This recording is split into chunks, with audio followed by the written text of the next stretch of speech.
Nirmala kana diala konti lianka roina gwaseme kanwa online TV channel to kon ka breaking news mi bukona ling re wicha ka Sudan ko la wajan chalka Al Fashir shala do te ka United Nation convoy ki turbil dung UN mi jel ka kwan mo wananga je nonga je gad tiene ken je dorotin kontin chuch re wika Sudan ka ki badana chito ka Al Fashir and when mo mi shiga chubo wakan chaka nyurika ene tila jidwar chane ri shop ka die chaka na ka jan turbil an jalka kwan ala turbil UN mone jane tum wana long an gwasamo chaka mu ka bod no chala ne tin kontila ji UN ne dangro ka ji UN chaka mu ka bod chara je mo cha jalat ke statement mi shara release UN Children Agency kan World Food Program chikala no turbila ka jena dana jen ka je cha jo magda do ka chwane die chwa kan nak kene kona nak turbil kene kona nak na re turbil kan ga kon ngaje no ka ngane inen kontila ji kume wa chikari ga dana chitok chikana kondem ka do badana chika join humanitarian convoy chicken ka makaje ka chiga na nagrede ka alkoma kanos Darfur chala do ne torbile dangwel di chala 15 truck convoy to kap ka kun life saving food kana nutrition supply to no ka gad kana jidori ka kwi badana na chito ka Al Fashir ka jan korpa da me wa sha ne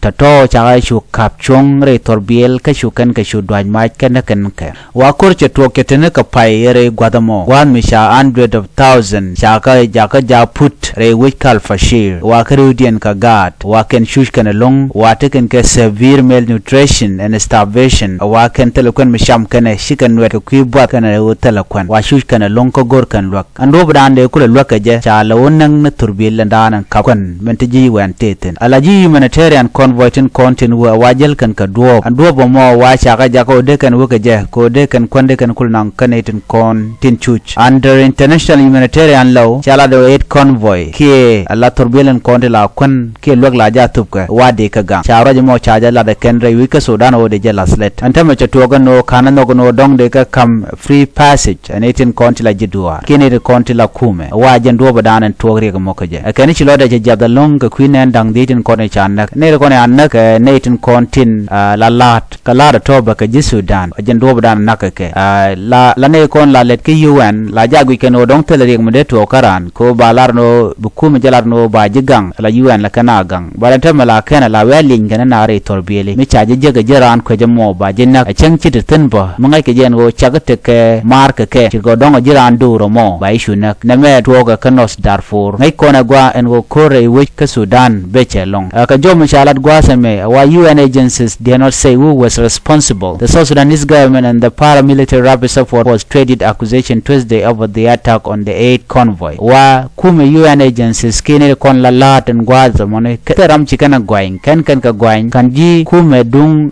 Sudan ki denikian kene kume dung rapid support force wa kan ka gwain ba kore me to ka shankaro gwaza cha UN convoy cha jamaktin ka shane de shop ka die cha yo naktin jo